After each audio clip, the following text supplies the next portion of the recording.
দত্তাবাদের স্বর্ণ ব্যবসায়ীকে অপহরণ করে নিউ টাউনের ফ্ল্যাটে রাখা হয়েছিল। সিসিটিভি ফুটেজে এমনই বেশ কিছু চাঞ্চল্যকর তথ্য পেয়েছেন তদন্তকারী অফিসাররা।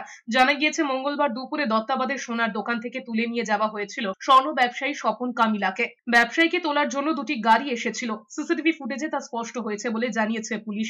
অপহরণের পর নিউ টাউনের এবি ব্লকের ফ্ল্যাটে নিয়ে যাওয়া হয়। 28 মিনিটের ব্যবধানে সল্টলেক দত্তাবাদ থেকে নিউ টাউনের ফ্ল্যাটে আনা হয়েছিল স্বর্ণ ব্যবসায়ীকে। গাড়ি থেকে কলার ধরে নামিয়ে নিউ টাউনের ফ্ল্যাটে ঢোকানোর ছবি সিসিটিভি ফুটেজে ধরা পড়েছে।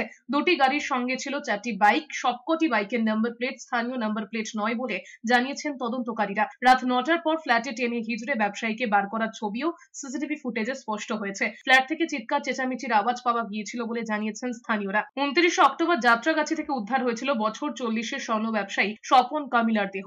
এই ঘটনায় অপহরণ করে খুনের অভিযোগ উঠেছে রাজগঞ্জের বিডিও প্রশান্ত বর্মনের বিরুদ্ধে।